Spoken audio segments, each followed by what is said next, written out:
going on, ladies and gentlemen? Welcome to Worship Guitar Show number 51. Holy cow, where does the time go?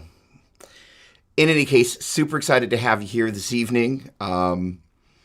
This is going to be an interesting show, a little bit different, but I think insightful for many.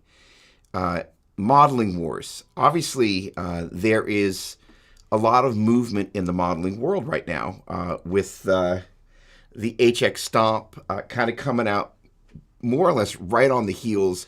What's going on, ladies? Wait. No. Holy cow. Where does the one browser that I didn't, good evening, ladies and gentlemen, and welcome to Worship Guitar Show number 51. So glad you could join us. One of the things about a pre-show that goes so smoothly is you're always waiting for the bottom to fall out of something. But presuming it doesn't, want to say thank you for coming. And tonight is going to be a very different and very, for me, an exciting show. This whole modeling wars thing, the HX Stomp XL and the Neural GSP Quad Cortex have kind of come out just about at the same time. Some folks would say that the HX Stomp XL is just kind of HX Stomp warmed over, and I would vehemently disagree. And there are those folks who, are Line 6 diehards that, might not necessarily want to, kind of pay homage to yet another entrant into the mix of all this. So really what I wanted to do was specifically, through the lens of worship guitar players, share my thoughts about this. Now, the interesting thing is that today at the magazine, we're just on the cusp of deadline, and I reviewed the HX Stomp XL, and the perspective that I used from that is a little bit different than what I normally do, where I just kind of went first person and talked about my journey through Helix world, some of which I've shared here. But for me, it's been a journey where I've made so many musical moments that were particularly important to me and to the things that, I've been given the opportunity to step into. It has not been lost on me that relationship that kind of God forged with the Line 6 folks, Eric Klein, just, the people I've had the privilege of getting to know there. It's a God-given thing, right? And the same thing with, the Neural DSP stuff. I've been able to kind of get my hands on some of this gear before, I in theory would have normally been able to. So I called a couple of favors, and people very kindly responded by sending me some loaner gear. So with that said, the whole premise, the premise of this is about kind of going, okay, from the perspective of a worship guitar player, how does this fit historically with where, quote unquote, we've been? And what I didn't include in the review, because I had to trim it down a little bit, was the fact that, the majority of my early worship guitar experiences were spent with an HT500. Which means that, whether it's HT500X Edit, I've spent thousands of hours on the platform with Line 6 gear, and it has served me well. It has never failed on me once. The only challenge I had was once somebody at a church event stole the power supply for my pod. I was rather unimpressed. I actually know who it was. I was doing a favor for a friend and guessed it at the thing, and their buddy decided to steal my power supply. And the favor went unrepaid because the guy didn't even bother to replace it, the guy that I did the favor for. Watch your power supplies, which gets us to road advice number 1. Always have a second power supply. Always, always, always, always, always, always. All right, with that said, how do we compare and contrast these two devices in a way that is fair to both the manufacturers, but most importantly, it's going to serve you? First of all, thank you so much for joining us. It is a pleasure to see you. Helix, Helix Stream, I love it. Woohoo! And, let me be really clear. I am a huge Helix fan, but I also admit I absolutely love the Quad Cortex, but for markedly different reasons. So let me start by organizationally with the Focus Fox out, talking about, hey, Brett, what's going on? Know your power supply. Tell me about it. With the Focus Fox in mind, I want to talk about the things that I think, starting with the Quad Cortex, are its biggest strengths. First of all, the touchscreen, in terms of what I would describe as a creature comfort, that's pretty darn cool. And if you take a look at the iconography, That looks very Helixonian, but they've done a great job of that, and I love kind of the the fact that every time you go in to make an edit, for example, when you make a single turn on the encoders, I don't think that's going to come up on this camera. Yeah, we can. You actually, okay, yeah, there you go. You're not going to see the visual feedback here, but basically what that says is 1.4. And every time I turn this, it basically, oops, I turned a little too fast, but now it's at 1.9. Every time I turn it, oh, it's going in increments in this particular instance of basically 0.5. It depends on what parameter you're on. My bad. So depending on what parameter you're on, every time you turn each one of these foot switches / encoders, it goes a set amount. On the other thing that I was doing that with, it was just literally moving 0.1%. So that's a really, really great tactile relationship to have as you're editing, and that is a serious plus. The ability to just kind of, again, see what's there. When you get to be my age, being able to see things on a big screen without glasses actually begins to matter. But again, to a certain extent, that's a creature comfort, because if I'm going to be on the platform, I must admit I used to be a big stickler about like not having the music in front of me, but the last couple of times I have, and it means I got my glasses on. So all sorts of things about getting old. Okay, hang on a second. I want to pull this in before I dig any further on the key features, because I want to see what people are saying. One advantage of the Helix, the power supply is internal, and it just uses a very standard power cable. You think? Now, that is not the case with HX Stomp XL, unfortunately. Brad, as much as I really don't think I'm needing, as much as I really don't need it, thinking about upgrading to HX Stomp XL. Wait till I get there. All right, so the thing is that, first of all, there is always, the new factor, and I love that there's a new thing. The number one thing about this box is the ability to capture, and easily so, stomps as well as amps. It does it exceptionally well, and honestly, I have been in the Line 6 folks' ear about being able to do something like that for a couple of years. So my guess is right about now, they may be feeling some sensitivity around that. Now, let's get to the positives about this box. And this one, I actually had it set up because I wanted to go through what I think is just the coolest thing ever about this box. Right? First of all, for most of us, hang on, let me jump back over here for a second. For most of us that speak Line 6, I don't have to go through the ability, that this unit has to more or less basically make any foot switch do anything that you want it to do. They have got that so dialed, it's amazing.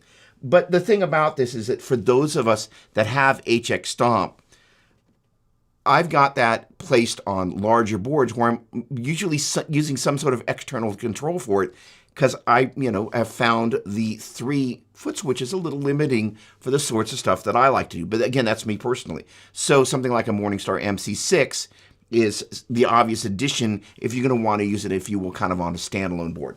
All right, so moving over here. The thing that I just love about this is you hit the mode foot switch here. Basically, you automatically get your up and down functions to toggle between banks, and then you choose your preset. And then if you hit the mode foot switch again, the way it's set up, at least what I believe is just stock, because this unit technically was used when it came to me from a dear friend at Line 6. But then if you hold this guy down, then you go into pedal edit mode. So basically now I'm able to basically edit, what I should say, just stomp edit mode, or just edit mode. So I can basically now edit any one of the parameters inside one of those presets.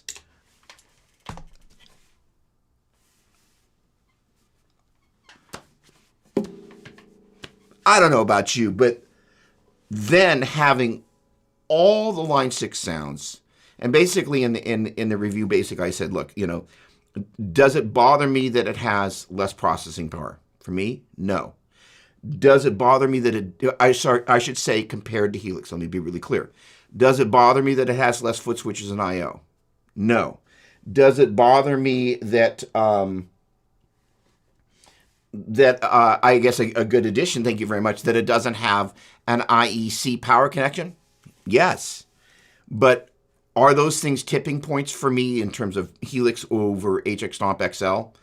My preferred form factor is HX Stomp XL. I think this is everything I've ever wished HX Stomp could and would be.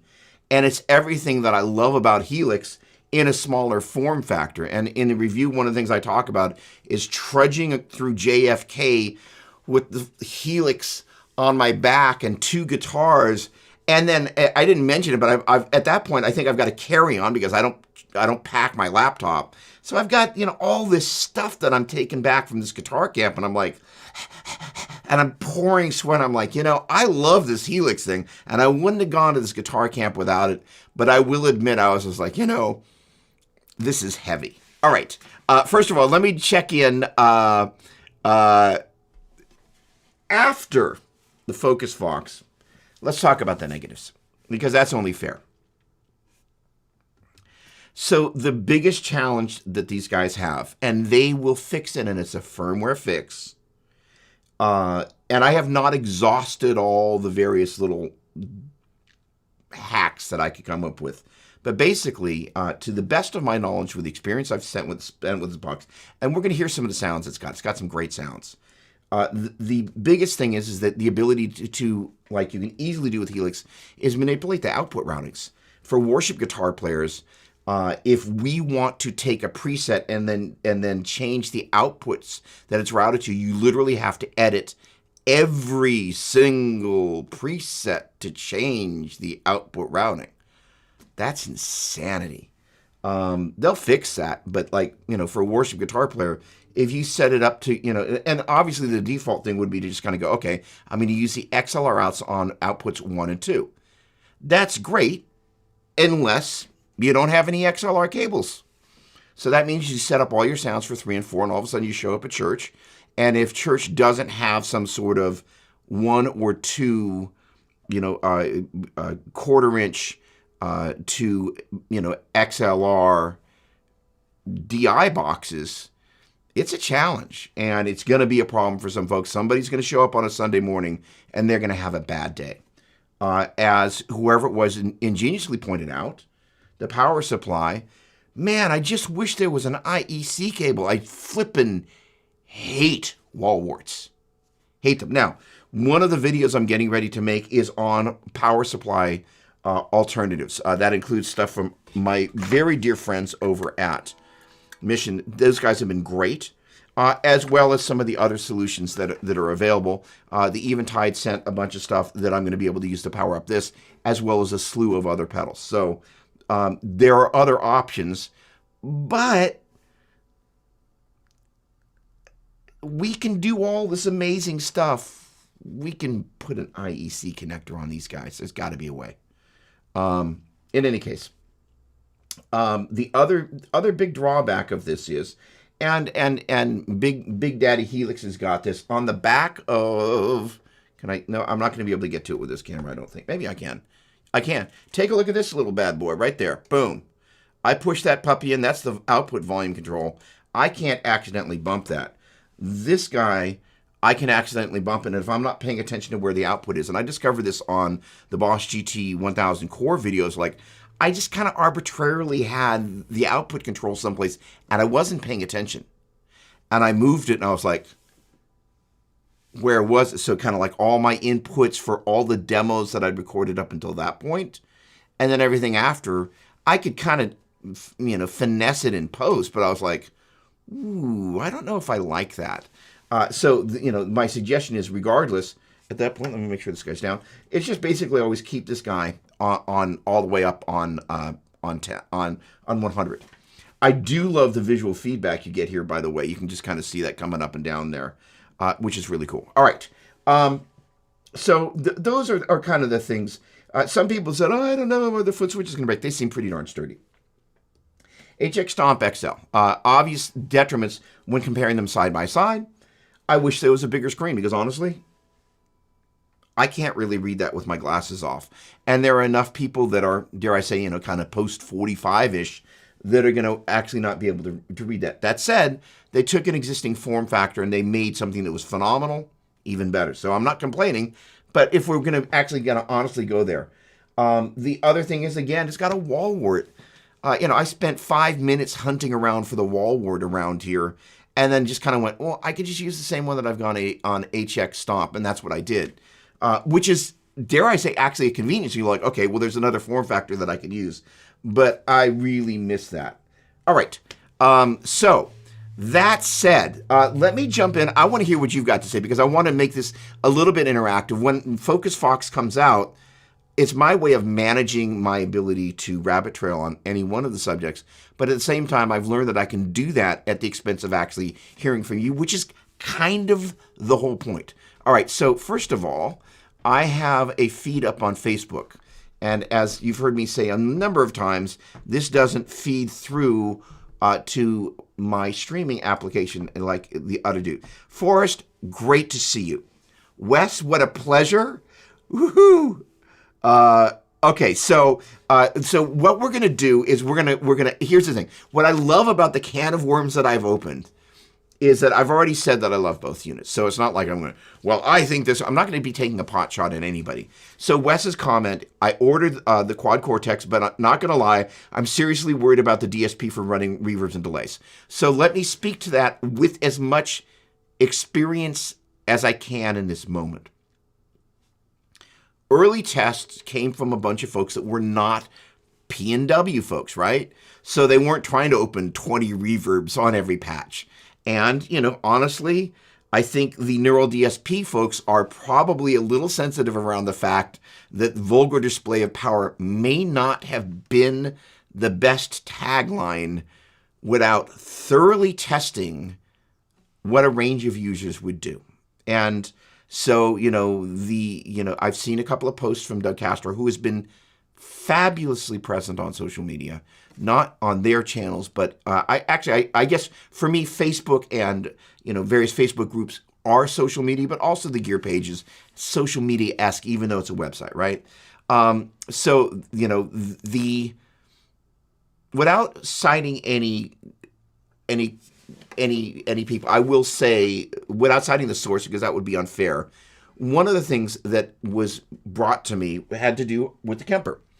And Kemper had done, and I don't remember exactly what it was, but it was a major, ginormous update. And this person whose name I'm not going to mention was like, how did you do that on basically a system that was 10 years old? And they were like, he basically, the guy said in a very German way, we basically broke our developers' balls and made them write little tiny bits of code. And I think part of what's happened is that because there was so much processing power, the presumption was, well, nobody's ever going to run as many reverbs as the worship folks are. And in particular, the types of reverbs we like to run, we like the ones that are most DSP hungry. I'm going to conjecture a guess here as well.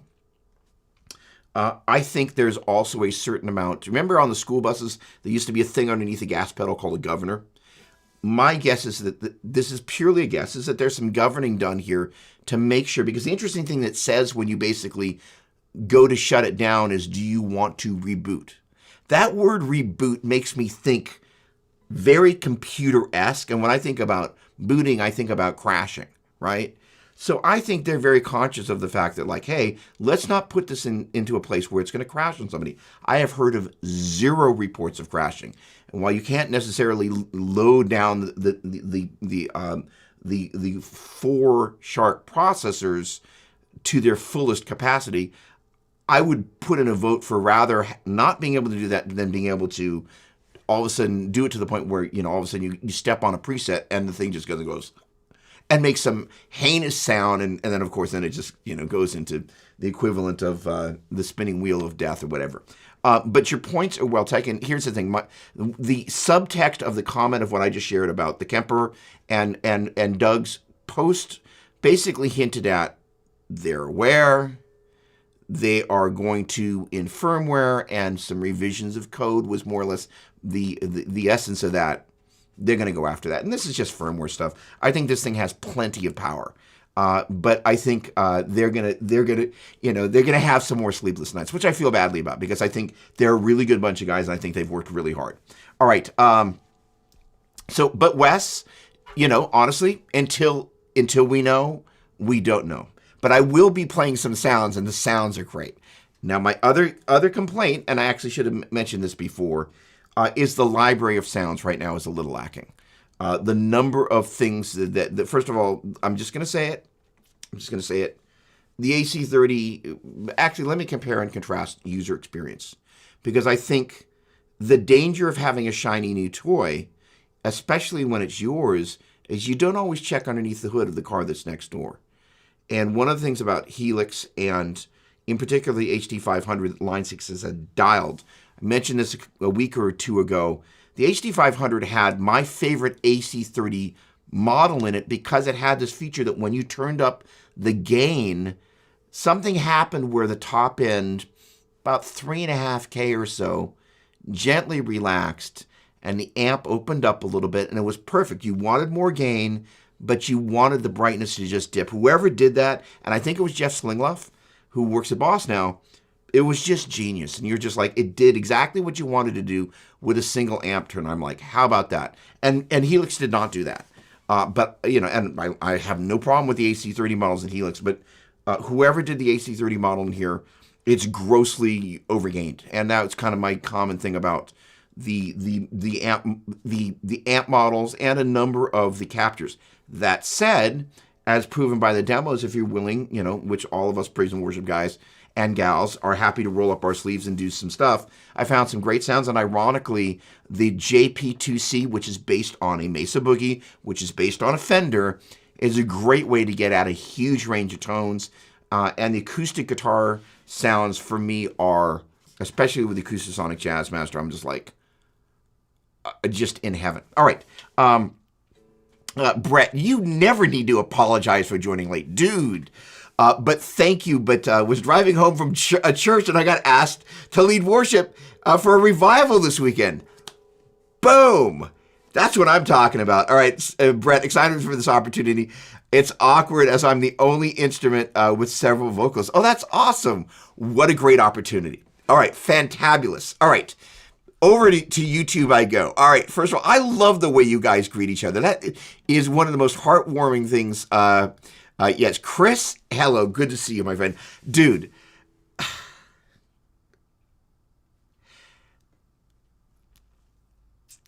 right? Okay, so, and again, Brad, I started to talk about this. I love this box. I've basically got all the flavors. I just love it. It's big enough that you can pull it off and do everything that you need to. And the short version is that there was a conversation I was on and this is in the article, so I can talk about it. And I think I may have mentioned it before. I'm on a Zoom call with Eric Klein from Line 6. I'm kind of like, look, I just want to let you know I've been spending some time, doing some stuff with the GT1000 Core, and I've honestly really enjoyed using the MC6 with it. I kind of wish HX Stomp had something like that, and Eric just kind of goes, I was like, and it's just kind of like I was totally smitten because I first of all think it is the most gorgeous form factor. It's basically like HX Stomp, but with more sway, and it's just gorgeous. And I just was like, oh, this is great. And again, if you think about form factor, these are foot switches going along the baseline of your pedal board, like just awesome. And it just, so yeah, sorry, I'm a bad influence. Let's not even, power supply. The Quad Cortex has got a wall wart. And, I am, the thing is that I am, I can't show it to you, but I am so crazy blessed, it's not even funny. I'm testing out the ATEM Mini Extreme ISO from Blackmagic.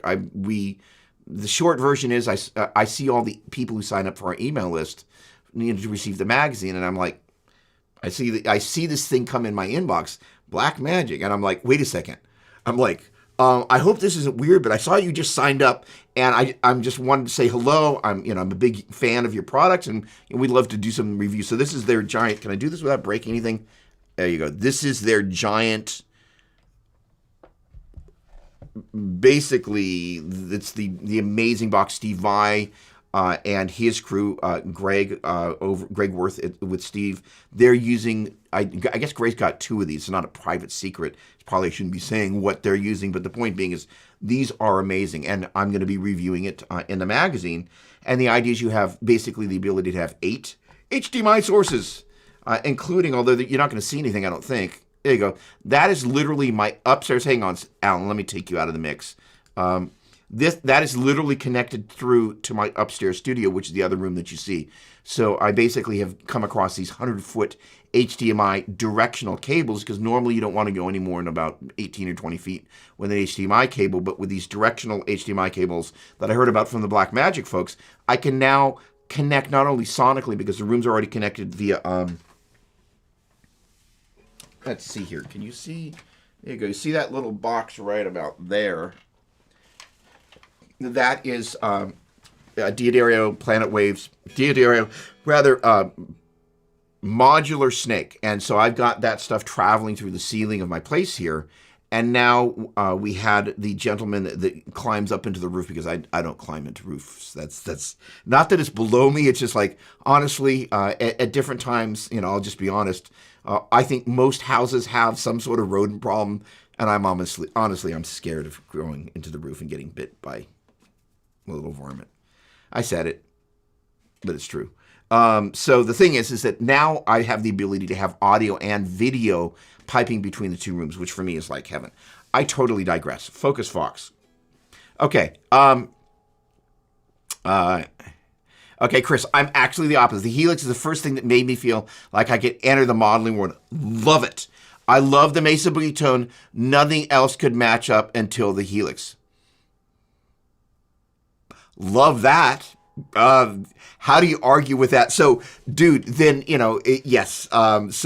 Yes, and yes. Okay.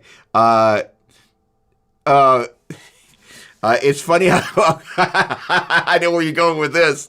So it's funny how people can complain about carrying something big and heavy like a Helix around, when for most people it's a massive cut down from an amp and pedal board. True that. And so I was whining a little bit about carrying it through the airport, but it was really, it was really set in contrast to the fact that how much they've been able to pack of that thing into this guy. And I actually have a couple of Boogie amplifiers. And right, there's no complaining about a Helix when you start lifting real amplifiers. Amen to that. Guilty as charged. I have my own 2-way battery-operated power supply that I build. Working on packaging better production. Awesome. I will run my HX Stomp and Relay G50, no problem. Also made a vinyl decal for the volume for visual cue. Isn't that crafty? Love it. Love it, love it, love it, love it, love it. There was a time when I was playing in church with a quad box and a rack with a power amp, preamp, effects unit, and a foot control for all that. Helix is tiny. I love that. So, all right. So, oh, my word. So, here's the thing is that the reality is many of us, there was a period of time, a lot of us, there was actually, right, the JC120 and a Marshall TSL 100 were my worship rig in the actually, this is a sad story. I had a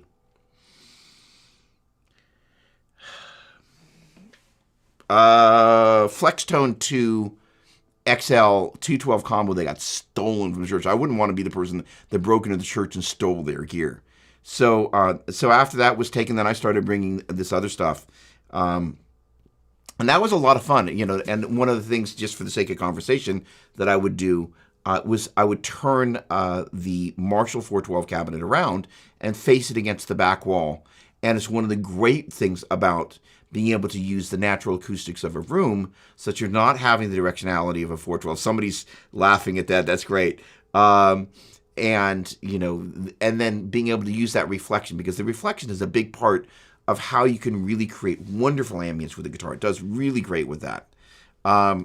No, this is not going to be another 6-hour show. I have a video to shoot this evening, but thank you. So on Saturday, the lunatic here, I did a 6-hour live stream. But I guess this really shows how much I love doing this. And guess what?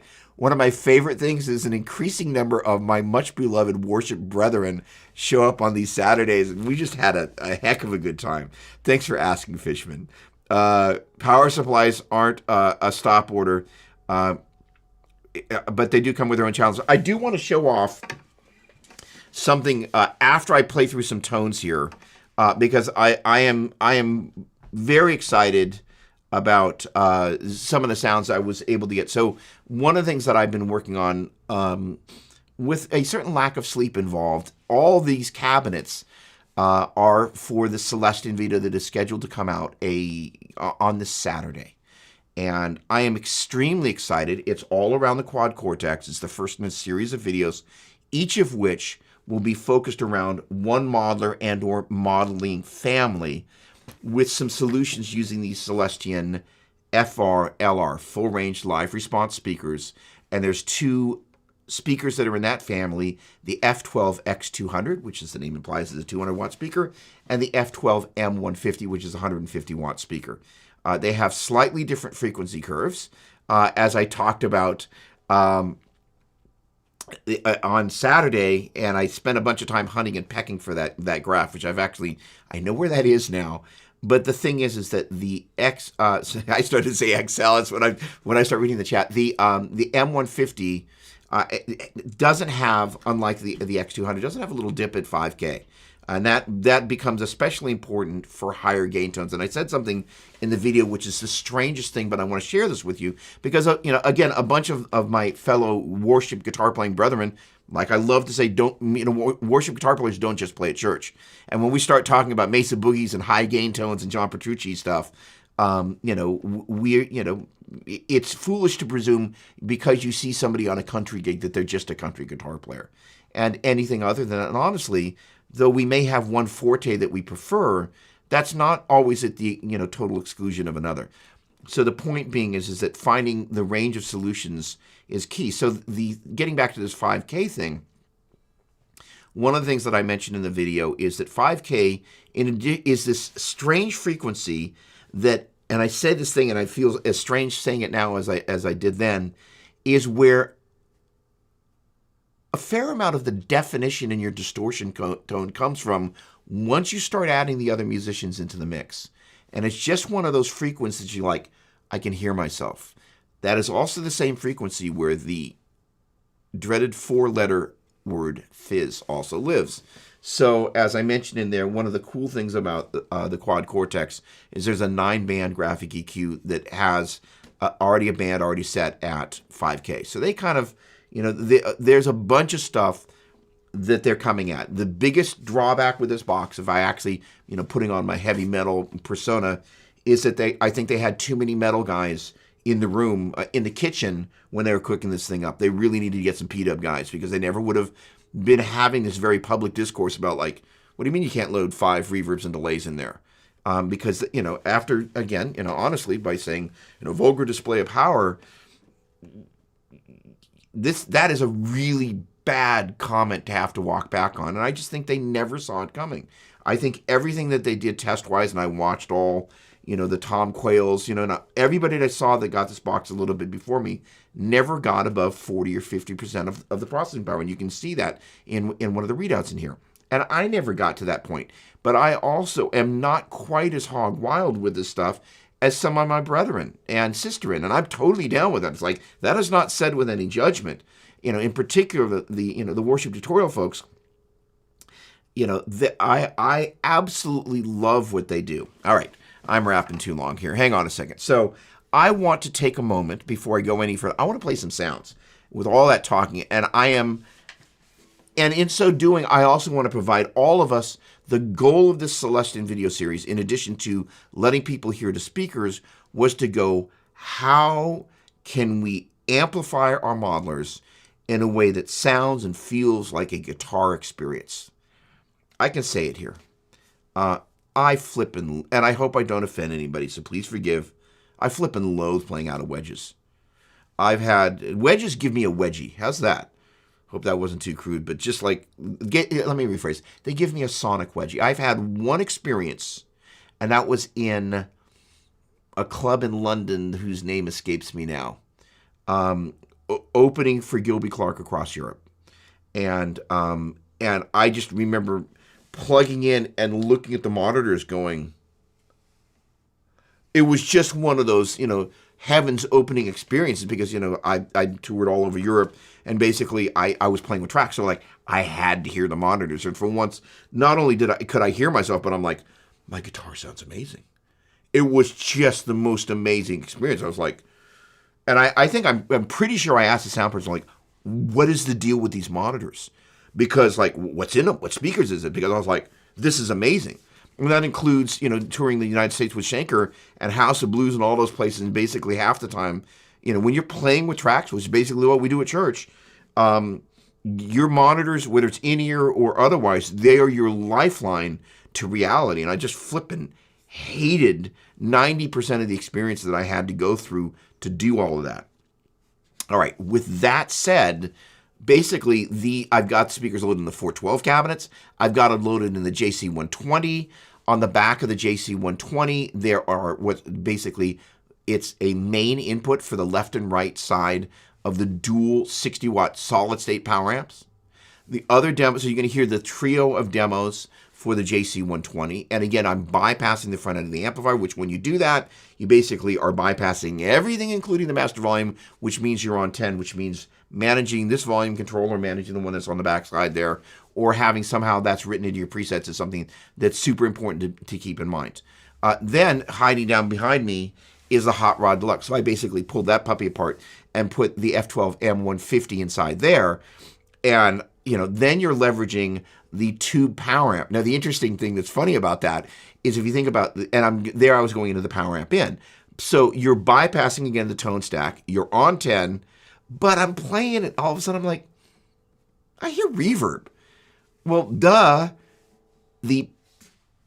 effect send and return happens in that amp before the reverb does. Because if you think about it, if you're going to put delay in your effects loop, which is a pretty darn logical thing to place in your effects loop, you don't want the reverb before that. But it was kind of a funny thing. But again, you're basically on 10. All right, so let me pull up some audio tracks. This is going to be with the JC20. You're going to hear a range of 3 tones starting off with this guitar.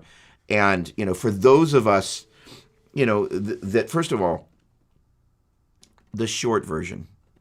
Acoustic guitar is something that I discovered how much I loved at a Tommy Emanuel camp. Tommy was teaching a camp at the same time Joe was teaching a camp, Satriani.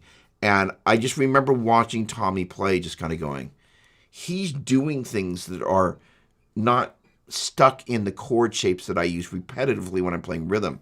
Where that is to say, he's not confined by the boxiness of the chord shapes that the majority of guitar players use, that they don't know how to kind of massage and find the other notes that are around those neighbor notes. We've talked a little bit about that, and I'll briefly go there. So say I'm playing a G major triad, which let's say we're in the key of G major, G, A, B, C, D, E, F sharp, and G. So there's G, B, D. If this is G, and this is G, B, and D, being able to find that A that's below the B, the C that's above the B, there's our D, there's the E, and there's the F sharp and the G. So that is to say we're going G, G, A, and D, G, B, and D, G, C, and D, G, B, D, G, B, E, and G, B, D, F sharp. And then being able to find all those, I watched him do that. I was like, okay, I have a vague clue what he's doing, and I just can't do it. So the point being is that the journey with the acoustic guitar for me has been one that's very near and dear to my heart. So when I play an instrument that I resonate with as much as this, through some of the sounds that through the sound you're about to hear, just know that for me, it's a very deep and meaningful experience. And I'll leave it there. Here we go.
sounds great.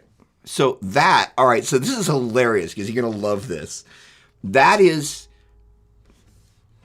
with the exception of the acoustic one, that's basically an amp, because the acoustic one I didn't use a cabinet on. That's just, ironically, it's a JC120 amp model, no cabinet, into the power amp of a JC120. So that honestly makes a lot of sense.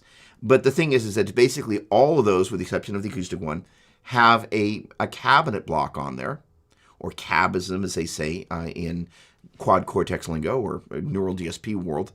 But then I'm basically miking those speakers up, and so I'm miking speakers playing back IR/cab block. It's the strangest gig ever, because you have to really, really, really be very careful about which microphones you use. And I'm using a pair of DPA 2011Cs. They're very, very transparent microphones. There's nothing wrong with microphones that add color. Quite often, it's actually a great way to filter out some of the stuff that we just don't want to hear. But in this particular case, the whole goal was like to try and make it sound as much as possible as the sound in the room. So Brett, thank you. Brett's comment was, that acoustic guitar sounds so good. Dude, I was just besides myself with the acoustic sounds. So, and as I mentioned in the video, and I've got to make sure that by the time Saturday rolls around, I push all these to the Cortex Cloud. For those of you that end up going with a quad Cortex or end up picking one up in addition to whatever you've got, preferably if you get some of the Celestion speakers, because that's what they were designed for. But I'm going to share all those presets such that people have that as a starting place. But that acoustic sound, I was just like, oh, holy cow.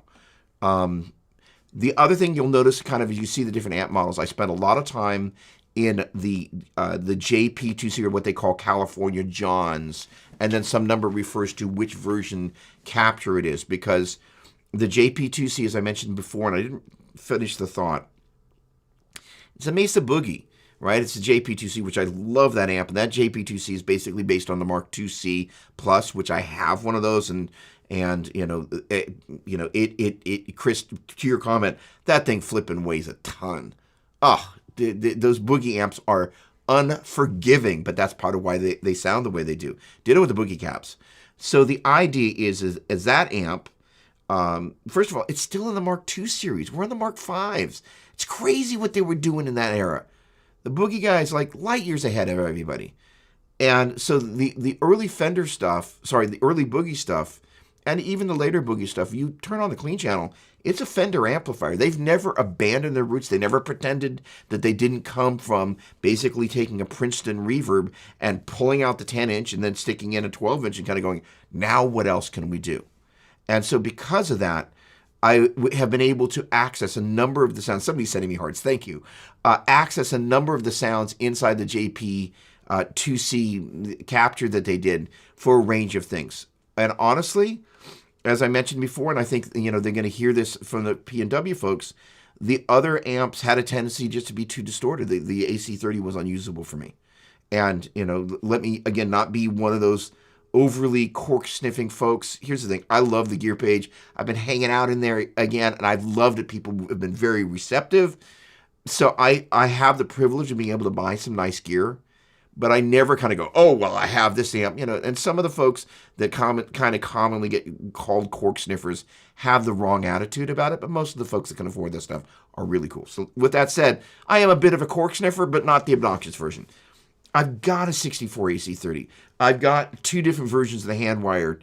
I know what those amps are supposed to sound like, and that ain't it. Just honestly, it's just bad. The Matchless is cool, but really kind of only of the three, we call it three captures in there, I could really only use the first one because I'm looking for a great sounding Matchless. I've got that amp. I actually don't have the Chieftain. I've got the SC30, which is the one that Daniel from Chris Tomlin's band swears by. It's a phenomenal amp, and amongst other things, it's got an EF86 channel. Here's the thing. These are things that they're going to easily fix, but it's an awkward moment for them. All right. Steve, hello. Good evening to you. Pleasure. Okay, let's see. Good. Oh my. So just let me tell you a little bit about myself. I'm the guy that can fabulously overcomplicate simple things. So that is so hilarious. Like, I've wired up this amazing switch. I'm like, why does it sound so thin? That was kind of me also the moment where I'm like, I swear I hear reverb, and I'm like, duh. In any case, Friedman, what's going on? Great to see you, my friend. Have a nice day. What do you think about using the Nuix MG300 as a modeler as a warship set? I have not been able to try that. And so, I think, first of all, generally speaking, all this stuff, and I not having played that, so let me just preference that. I think all the technology at this point is so good that it's like nobody is stinking out there. And so that is my thought on that without the personal experience. But here's the thing. It's like, if it feels good, sounds good, and or feels great and sounds great, and you're loving it, and you're able to express yourself in a way that is congregationally appropriate, rock it out. Okay. All right. I seem to have expired the range of comments here. Wait. Okay, hang on. No, this one I saw, but I didn't respond to. Don't most people who go with an HX Stomp or even XL end up putting on a board with a bunch of other pedals, so it ends up being as big as the Helix anyway? What are you the guy that checked the box for reality check? I'm ribbing you, but with much love and affection. You're totally right. I mean, this is the whole thing. You're like, okay, so let's slice that and dissect that legitimately on target comment into a couple of different pieces. This is one of the biggest challenges, honestly, that Helix itself poses, is that to use it with other stuff, it's so big that you kind of, I think the idea is like, look, at the point that you're using a device this big, you're going to kind of do all the things you need. Now, here's the other thing I will say about the Line 6 guys. In the magazine review, one of the things that I mentioned was I had the privilege of working with the Warship Tutorial guys a year ago, January, at NAMM. We sat down with Sweetwater and the Line 6 folks, and we were asked to create some content specifically for Warship guitar players when they bought a Helix from Sweetwater. I mean, like, where else does that happen? Like, no other company other than Line 6, and Line 6 in partnership with Sweetwater. And, I will say, without going into any of the specifics of it, I get notifications when people sign up for the part of this thing that I presented, which was basically Helix University Sweetwater Warship Edition. So it's basically a Helix tutorial course that was never charged for, was given away as a courtesy. I spent a copious amount of time, as Bruce Adolph, my publisher, will tell you about. But it was, so rewarding to be able to, imagine you got Helix as your first modeling device. You're like, ugh, terrifying, and so the idea is like, all right, look, here's what it is. Just think about all your favorite signal chains, freezed right in a box, and there you kind of go. So here we go. Let's walk through the different functionality, the different modes, different things, and basically, then you just slice and dice it. More or less, you create a couple of different types of grids and rows and columns, and you just kind of go, well, here's all the things that it does. How do you organize it? There you go.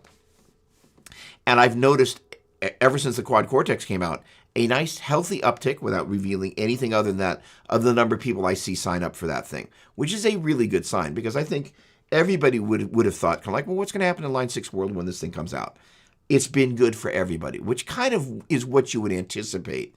So the other thing that I'm actually, I'm going to actually go here. It's a dangerous thing as a gear demonstrator that gets hired to work for brands like Celestion when you start weighing in with your opinion. But what this show was all about is serving worship musicians. So in other words, there are times that you actually just need to go, here's what I think. Generally speaking, there's so much great content on the development side that's gone into HX Stomp and Helix and all those different form factors that basically just pours out to here. There is a bunch of stuff as, names and memory are not, Wes, my apologies. as Wes pointed out, he's kind of like, I'm a little concerned about. It's not that there's a lack of memory. They just I don't think they did everything that they could have, and they never saw it coming. Of the fact that what worship guys were going to do and gals were going to do to like just load a bunch of stuff on there, such that we could create seamless scenes.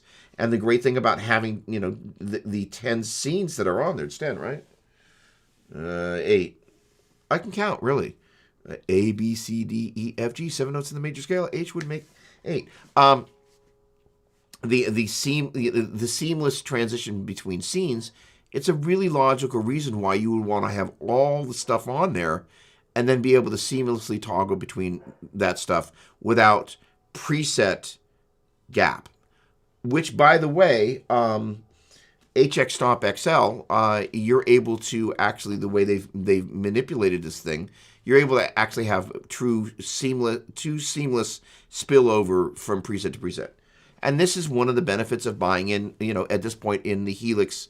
And the thing is, first of all, Doug Castro is a genius. My guess is one of his number one heroes is a guy by the name of Marcus Ryle, founder of Line 6, inventor, and you guys have probably heard me mention this, light pipe. So that is the form factor he invented for what I believe was specifically for ADAT, which he also invented. Holy cow. And basically is this digital laser base, I guess because it shoots this little beam that sends digital audio across there. It's just pure genius. So Marcus has had his hands in a bunch of stuff. And so the thing is that Doug is famous for his work with Black, the bass stuff. That's what happens when you don't sleep enough. The uber cool bass stuff. And so, he's a serial entrepreneur. This is the beginning of the food chain for this guy. He's going to be at it for a long time. And he's been really good about being present on, again, Facebook, social media, as well as the gear page. And I've never seen anybody, with the exception of Eric Klein, show that kind of care and consideration for their end users. Then there's Eric Klein. Eric is Helix. And the thing about Eric is that he has been a diehard supporter of the House of Worship. He has been exceedingly good to me, which means exceedingly good to you, because he cares. And they've made that clear over and over and over and over again. All right, Friedman. Okay, brother. Thank you, brother. I'd like to use it since it's very affordable. And this is, let me just say this. There's a bunch of this, this whole thing. Well, if it's not above a certain price point, and I will tell you a recent church experience. Actually, it's a great church experience because it was me taking out the Quad Cortex and doing a bass gig. But not a bass gig. Sorry, the secular musician in me came out. And I didn't get paid, so it was like it wasn't a gig. But I played at church on Easter Sunday using the Quad Cortex. And so the whole thing was I was like, well, which bass am I going to play? So I thought, you know what? I've got this great Squire Jazz P. It is a phenomenal bass. So on the Wednesday night when we did the videotaping, or whatever you call it, the digital taping, I'm there, and there's a bass player that kind of quote unquote hangs out at the church. He comes up and was like, "What kind of bass is that?" He's like, "Oh, it's a Squire." And I was just like, "You little whippersnapper!" I'm just like, there's nothing I can say, and I've been headstock shamed. Basically, is what's happened, by some 17-year-old kid. But there is a stigma that exists, and we can't pretend that it doesn't, for price pointism. So let me encourage you to not buy into it.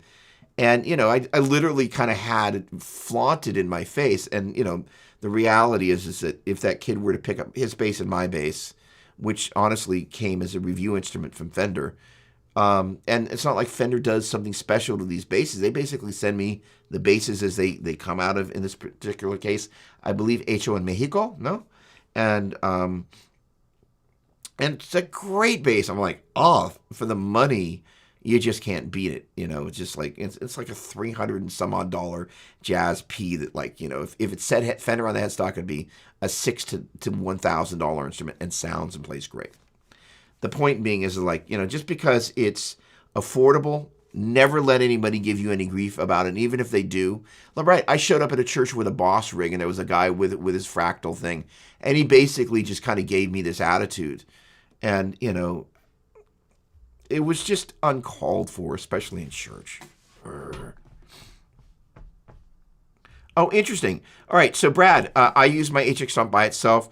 We go direct, so no amp, so I use the amp models and the XLR out to the board, no other pedals. Love it. So here's the thing, Brad. For me, and I had to gently ease back from for me, this saying it was a little bit of a bummer. Obviously, you've learned to make excellent use of the onboard foot switches for that. Because my entree to Helix HX World was from the Helix, I just got spoiled. Honestly, is a good way to describe it. So, hats off to you. And this is the thing: is like it's plenty powerful. It's got a ton of amazing sounds. So, I'm all in there. All right. All right, hang on. Wait. I got some fresh stuff. Hang on a second. Let's see. All right. Hey, what's going on, Justin? I had an AC15 H1 TV with the EF86 channel.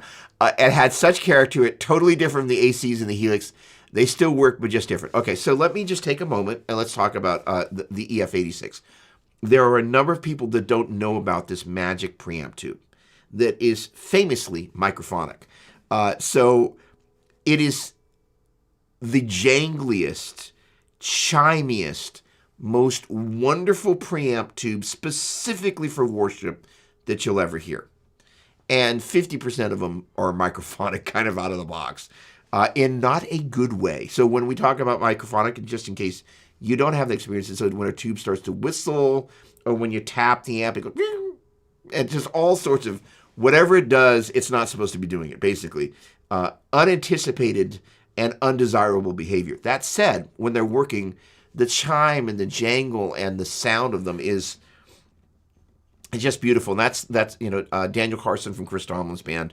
He's all about the EF86 channel on his SC30, matchless SC30, and I just love that. And as it turns out, the two AC30 hand-wired versions that I've got that were like the blah, blah, blah anniversary, those both have an EF86 channel, unlike the more recent ones. Partially because it's really hard as a manufacturer when you send out an amplifier that you know one of the preamp tubes is prone for feedback. It's a real problem. You want people to have that sound. So yeah, Justin, what an amazing sound. I like that guitar too. Awesome. Thanks so much. Okay, good. Stomp gets used for a ton of different things. Amp replacement, full board replacement, just based on effects. There's a ton of different use cases. It's so inexpensive for what it offers, dude. What's great about what I love about, and let me say this with a little preface. I don't think the Neural guys, came out with their chest out as much as the vulgar display of power could be read to read. It's obviously paying homage to Dimebag but it could read poorly now, but I don't think that was their intent. So with that said, I think one of the things I love most about the Line 6 folks is they've never had their chest out. They are so humble, and the reason this form factor is as great and this one exists, I think invariably they saw a million times, hey, I really wish you had something that was kind of in between that was more or less like an MC6 Morningstar, their MC6 controller with HX Stomp, and they're like, let's build it. And, and that's just like, they are so listenary. They care. And they're like, the reason that the product is as good, especially for the House of Worship, is they cared to listen to us over and over and over. Because I got to tell you, all the crazy reverbs they keep adding, the metal guys don't use that stuff. Who do you think they're making them for? Just saying. Yep. Yep. Yep. Yep. Yep. Yep. Yep. Yep. Yep. Yep. Yep. Yep. Free.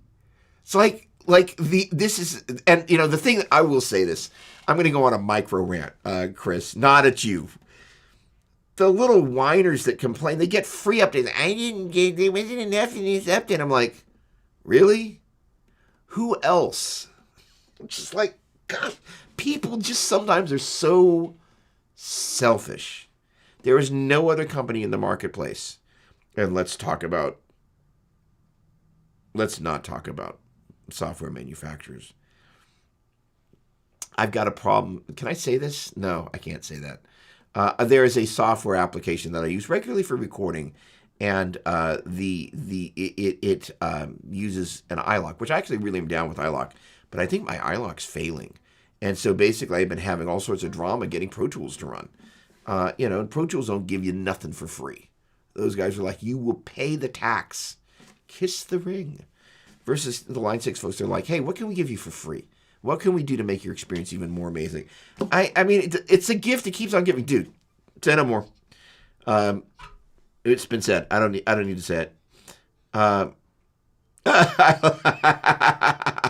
And so, here's an interesting thing: is that the Podgo is a little bit of the. Honestly, what I love about that is a form factor. It's sitting, I guess maybe it's upstairs.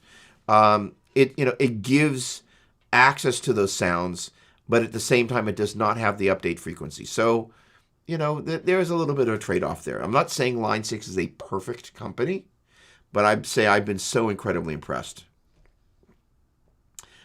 Oh, here we go. Come on. What's going on, Corey?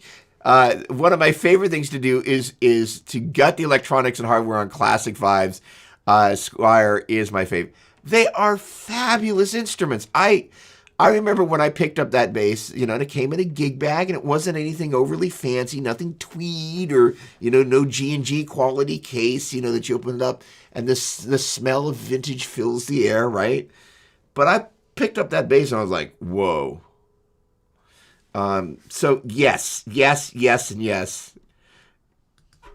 Oh, there we go. Come on, dude. So a couple of things about the Morningstar, which you may or may not have noticed, is that there's just a little bit of when you disconnect from the computer or don't disconnect from the computer. Sometimes when you push an update to, this was with the GT1000 core, so it may be different with the HX Stomp, but I noticed every so often, once I pushed the a change, it sometimes wasn't affected until I actually disconnected from the browser. And sorry, we're having an inside conversation. Let me open up the backstage door here. The coolest thing about the Morningstar MC6 is you manage all your MIDI stuff through their Chrome-based web application, which means you can kind of get to it from anywhere, which is really cool. Saying it, there's no deep editor on this. Moving on. So the idea of being able to hang out with the MC6 and pair it with your modeling device and then kind of figure out what you want to do and what you want to stack and all that crazy stuff, it is a brilliant piece of technology. So anybody that's just got an HX Stomp and you're kind of going, well, should I get an XL? I would strongly encourage you to take a look at the Morningstar MC6, which you could, because you're already in the HX Stomp family. So I'm not taking you away from the customerism that you already are experiencing. The idea, though, is the MC6 is a phenomenal piece of technology that you can use with a bunch of other stuff. It's unreal. Corey, dude. There you go. Yep. There you go. No, there you have it. Yep. Hello, Chris. Rick, how are you? Lost my ability to think and talk. Awesome. Here's Rick. What I love about you guys is that I love you guys hanging out. Oh, Peter Davidoff, the bass player's in the house. Heck yeah, I got my CV Jazz. There we go. And 80s Bartolini PJ set so good. So there you have it. Peter, great to see you always. Even better when I'm hearing you. Pleasure, my dear friend. Totally noticed that. All right, good. There we go. All right, and this is, hang on.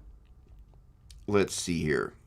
Good. Brett, I've had people try to shame me. Mature Doug. For my GT100 in Warship. Um, I simply responded, if a certain piece of gear distracts you, rather you can worship, or whether if a certain piece of gear dictates whether you can worship or not, gear us your God, not Jesus. And you should not really let Jesus do some, and you should really let Jesus do some deep editing on your heart. It is so hard. So, I was using the GT8, I think. No, GT10 when I got gear shamed at that church, and I was just like, and I really, really had to kind of, all right, filter up. I should say filter up. Because, somebody's just basically, what am I wasn't a big kid. So one of the things when I got picked on is when people would basically sit on me and then poke my chest. Like that feeling like somebody is taking advantage of an atmosphere and an environment, and they're basically going to bully you and poke you in the chest. And I'm just like, of all the things that I could say that, honestly could really be unkind and probably hurt them way more than anything they could say, I've just got to kind of go, there's some reason this person feels they need to do this, and I just have to be mature enough not to respond to it. But it is really hard. And obviously, I still feel emotionally about it because I can still remember it, because I just remember the kind of like, I'm a guest in your church, and this is your response of welcoming me, and I'm just here to serve and just worship. Why are we having this conversation? But, the thing is, when you're a guest in somebody's house, it's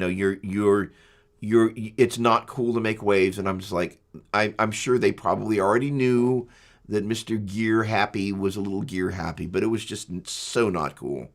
And, the Boss stuff is great. And I have not played the GT100, but I will tell you the GT1000 core is one of the best pieces of technology I've played. And so, dude, my heart goes out to you. I totally feel you. And I got, again, I got Squire shame. So, it's just like, it's just crazy, but it is what it is. Brian Felix, hello, my dear friend. Always a pleasure. How goes it? Trust you're up to your ears in circuits, fixing the amplifiers and the guitars of the Pacific Northwest gloriously like only you can. Always a pleasure, my friend. All right. Rick, what's going on? Okay, so let's see. All right. Now, I played the JC120 sounds. I'm going to make it a little bit.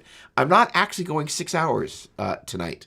I've actually got a demo I need to work on for a great brand, Solo Dallas. So I'm excited about that. But before I jump, I want to actually play some of the hot Rod Deluxe sounds from this Celestian thing, because I think it's really cool. And again, for those of you that might have tuned in a little bit later, on Saturday there's a video around the Celestian full range live response 12-inch direct replacement speakers for your favorite 112, 212, or 412 combo or cabinet, specifically for use with your favorite modeler. So we're kind of the first video in the series. This one's focusing on the Quad Cortex. The second or the third one will be almost undoubtedly either entirely on HX Stomp XL or largely, and I'm pretty much sure it's going to be just HX Stomp XL, because what that does is kind of, it doesn't really matter which device you're using. You can pretty much get to that from anywhere. So in any case, let me play some of those sounds. And so I will add that I have played 7-string at church. So when we get to the 8-string little demo in here, don't be totally shocked, especially since now I've given it away. Here we go.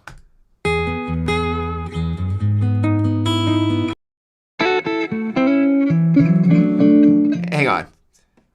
Let's try that again. Right demo from the beginning.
All right, hey.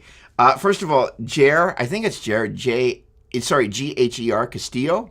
Hi, sorry, I saw your comment when I was doing something, but I never actually replied. Thank you, and with great pleasure. Awesome, thanks so much. He was over there on Facebook, and I was in the midst of doing something. All right, so like, that's the Hot Rod Deluxe, especially on the 8-string. You know, it's like, holy cow, really? So,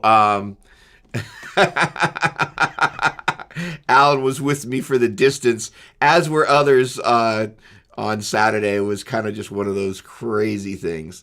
So hang on, we got a new comment. Oh, it's giving me a notification over there. Oh, dude, thank you, Brett. Oh, that thin line telly tone is great. So just so you know, that thin line telly is kind of like, it's funny because one of the things that I try and do is I'm always looking for new sounds to bring into the demo range so I don't repeat the same thing over and over. Because honestly, I could do like some sort of clean kind of, ESE kind of John Mayer pseudo jazz thing. Then there's the Stevie Ray thing, and then there's kind of some Joe Satriani infused lead thing, and then there's some heavy thing. Kind of like that's about 4 flavors that you can go through, and after a while, people go, he plays the same thing over and over. And so I'm always trying to change the chord voicings and trying to find ways to, first of all, for my own sanity and for my own musical development, but also there's a subtle thing for people that actually watch the videos, the various videos, of whom there's an increasing number of which I'm greatly thankful for, that the subtle conversation I'm having with you is like, I am consistently taking myself to task on developing my musicality, and in taking this journey together, in theory, that will hopefully inspire you to do the same thing. Because I'm probably older than you are by a couple of decades. So the idea is I'm constantly going, how can I actually not play the same voicing, even if I'm playing in the same key, right? I did that. I did a...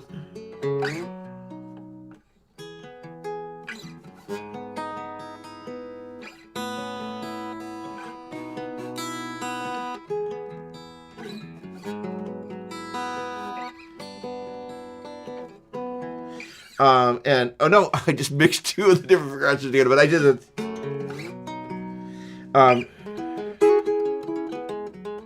That's the kind of the Kenny Wayne Shepherd guitar, but oh no, that's 6, right? And I was like, okay, because I was like, what chord have I never played at the 2 going to the 5 that I could put in there? I was like, I don't know. I was like, oh, okay. And so, what happened though is I'm constantly going, what haven't I played in here? Or what type of idea haven't I done? Because really, that's really the...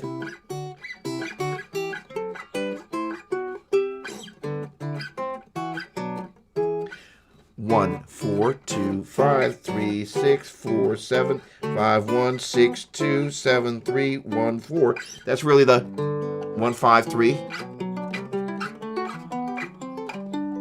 Eric Johnson chords. So that's really, and adding the 6 there. So I just like, okay, well, let me borrow a little. Well, I'll borrow something that I overplay in the Eric Johnson world when I go there, because those chords.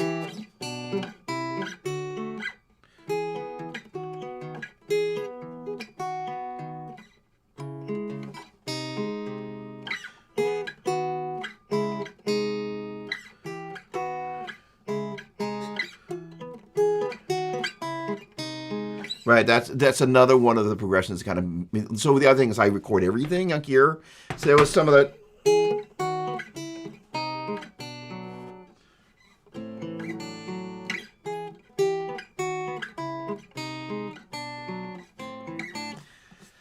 Totally gone, but not from here. But there was some little kind of bass note movement thing that I'm not going to bother replaying for the 50th time.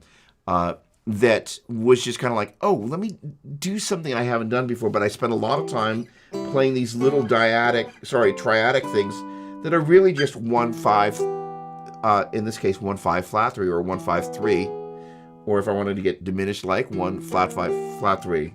But those voicings have a lot of air in them. And then kind of the thing I did a minute ago was I just played them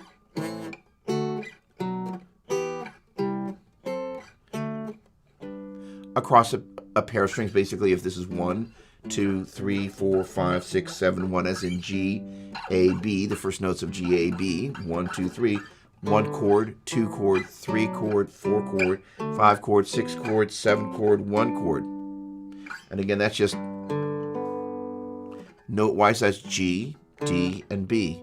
And we're just basically, as Steve Vai would describe this, playing chord scale. So if the notes are G, A, B, C, D, E, F sharp, and G, we got G over here, we got D over here, and we got B over here. The G becomes an A, the D becomes an E, and the B becomes a C.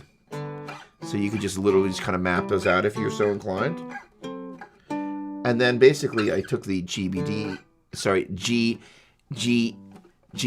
B, A, E, C, B, F sharp, D, C, G, E. So that's the C, G, E right there. That is to say, this C, G, and E. I just transposed it there. But noting, because of the fact that the second string is detuned by a fret compared to the other strings, where I played C, G, E there, C, G, that same fingering, that's C, G, E flat versus C, G, E. So we just have to play a fret higher to play our major chords there. Here's the diminished. But again, that same logic, if this is C, G, and E, the C becomes a D, the G becomes an A, and the E becomes an F sharp.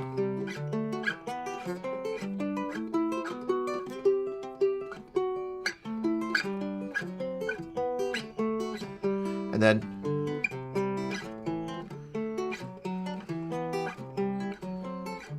what that has to do with modeling, not much. But hopefully it'll be some inspiration for you to go have some fun.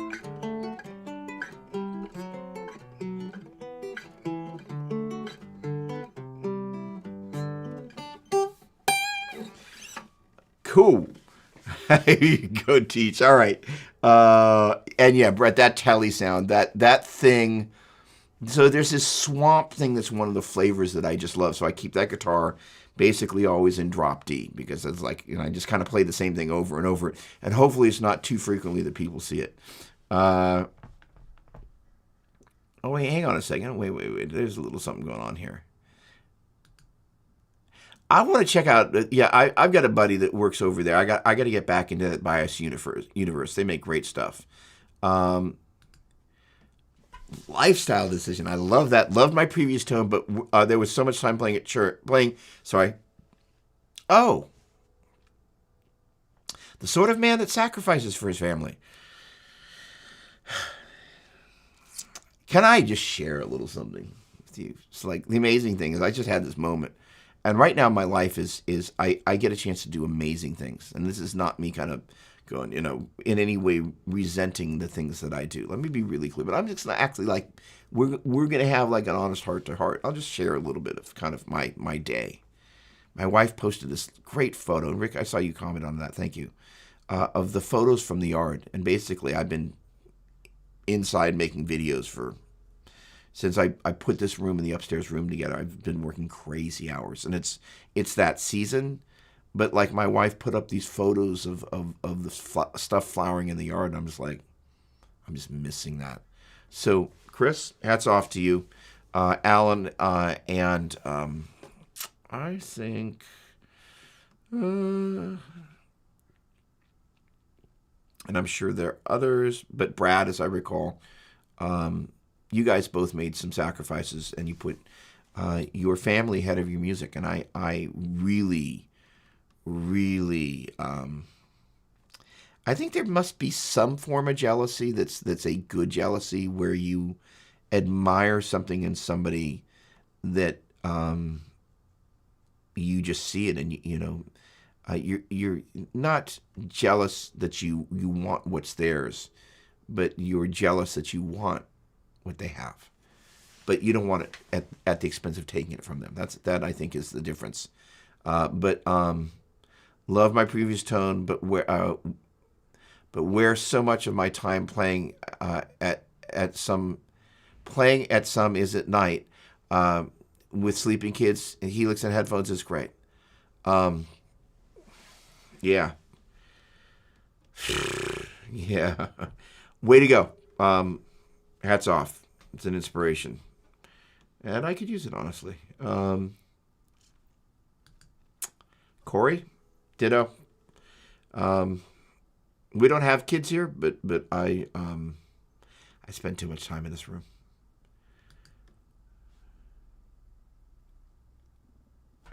The loading out was less exciting, but I must have been Alan. I've got a buddy, Steve Carr, that co-produced my last album, and he and I would be loading out and loading into the store at 1345 Martin Luther King, which is where Joe taught me, and I, taught for so many years. And I must admit, when we would load the gear back into there, at like 3 a.m, there was something about the bonding of those experiences. And it's like I had a rack that was like this tall, stupidly big. But the experience of sharing those moments together, I wouldn't trade it for a lifetime. Honestly, I remember, I need to tell Pete that. I value those moments because that's when the gigs, you don't remember the gigs after all. You don't remember which songs you played in what order, but you remember the experience of the person that you kind of sat with at the end of the night, and you kind of hung out, and and you've already loaded the gear into the whatever it is, and you sit there for about another half an hour just enjoying each other's company because you're just there. You're tired enough that you really should have gone home an hour ago, but you're just kind of taking your time. You're really just enjoying. It's like this. It's like why I streamed for 6 hours on Saturday. It's like, what a lunatic. I mean, but I really enjoyed, not that it's my show, because it's never really been about that. It's about the fact that I get a chance to hang out with people, and just kind of let my guard down a little bit. Like I mentioned, it's like, I don't have a lot of friends. That doesn't mean that I'm a terrible friend, although I'm so absorbed in my own world. Maybe I am. But the point being is that I don't have a lot of people that I really click with, and I'm like, let's get together with them on a Saturday night. And honestly, I don't really want to get together on a Saturday night with somebody I don't really click with. I know that's incredibly selfish, but it's true. But what I love is we kind of have this thing here, especially on the Tuesday night thing. This is really important for me because this is funny what I'm going to say. I want to be used by the Lord, and I want to be used in a way that is meaningful for people who are on the same sort of journey that I'm on. It's the same sort of reason I had a conversation with my wife, Melissa, the other day about, I really think, and I might have said it on here as well, I think while I understand why it's good for worship team members to be part of a community group that's not a worship team focused thing, I really think it's a very, very good and actually healthy thing for worship teams to actually, if it's deemed appropriate from leadership, for them to have a community group, because that really allows us to kind of unpack some of the types of conversation and journeys that we go on that are uniquely ours. And so, just a thought. Okay, thanks, Rick. Oh, hang on. Are we going to go with the PV Bandits? Oh, that's so funny. You are a PV company, man. I got to find some sort of PV swag for you. That's what I got to use. I used to get gear shamed using Bandits on stage. They never went down and were frat party proof, and we tested them nightly. I love that. So, the funny thing is, there was a kid. It's so funny how you remember this stuff years later. And his name was Roland. And I think he was about 16 around the time, and he was playing the clubs in San Francisco, and he was playing through a PV Bandit, and he had a tone. I was like, this kid is great. My buddy Mike Mong was playing in the Freaky Executives. I think they somehow ended up on the same bill, or we went to see some rock show or something. And I just remember seeing this kid. I was like, wow, this kid's getting a sound out of the Bandit. Those little PV Bandits were great little amps. Love those. All right. I did have headphones set up with my computer, but never played my main rig at home. Here I can play the same rig and sounds at home. My headphones I play elsewhere. By the way, there's a piece of gear that I will be reviewing very soon. Hang on, let me go off camera. Oh, is it charging? Maybe it's in the charger. Hang on. Okay. So, the Fender folks sent me this flipping awesome care package for the little Mustang Micro. Which, by the way, if you guys haven't tried the Mustang stuff, it's exceedingly good. So here we go. I've got this little puppy on charge.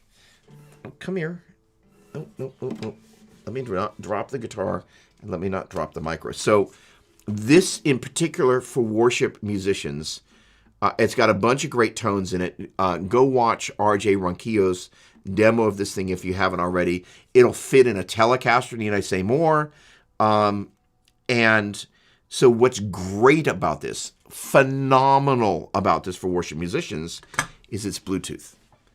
The headphones are wired, but it basically means you can run PCO, plug that puppy directly into your guitar anywhere that you've got a computer that has Bluetooth, and basically now have a vehicle to be able to play along with PCO. So, Chris, if you hadn't mentioned that, I would have forgotten.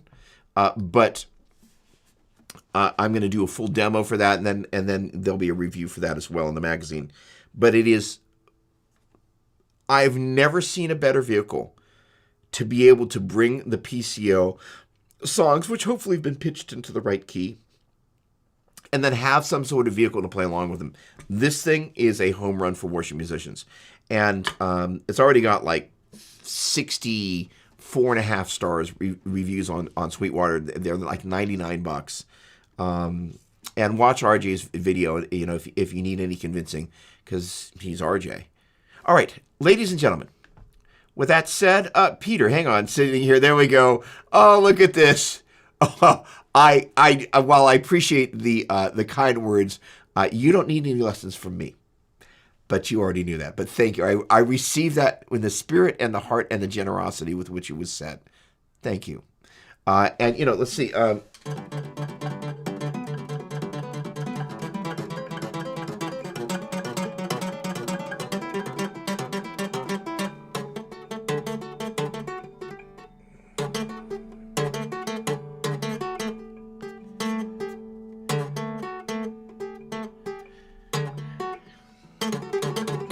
There we go.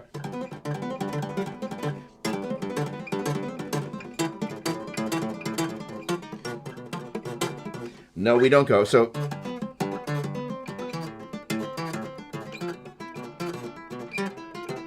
F sharp.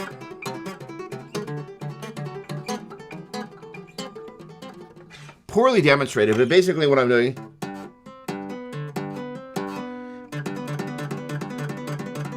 tapping the 5. Hammering on the 1 and the 3. Oops, not this 1 and 7, 1 and 3.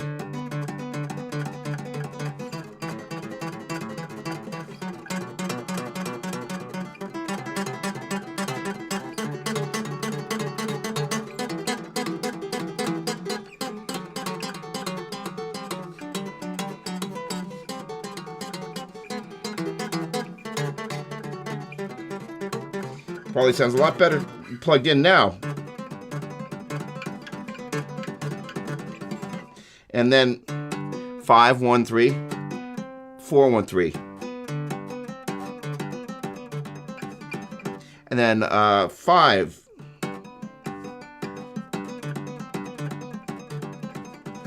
What is it on the third cycle?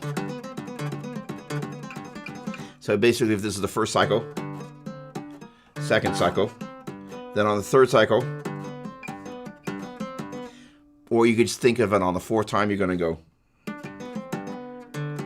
1, 2, 3, 4.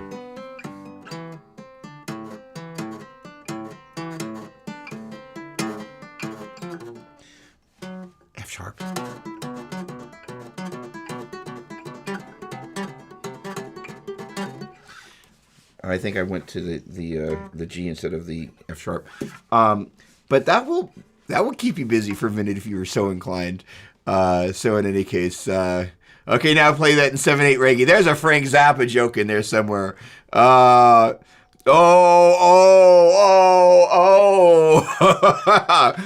how about the YouTube video? I am a troublemaker tonight. Holy cow. All right. So in any case, all right, I have some stuff to take care of. I got some video to shoot. So this has been a pleasure. I don't think I've laughed this much in the period of an hour and a half for a while. So oh, hang on a second. Thank you for the Dopplers, the Adolphs, and everybody here. Bruce is amazing. He's the most amazing. I can't say boss, so I can call him a sob. That's boss backwards. I am whacked after the last 2 weeks. Got to get some rest. See you all Saturday. Good Lord willing. Absolutely. Thank you for being so faithful in hanging out. It actually means a lot. Lord, thank you. Really, Lord, I my prayer tonight is that everybody here would have a moment. Actually, Lord, I pray that each of us will take a moment and think of 3 things that we're grateful for now.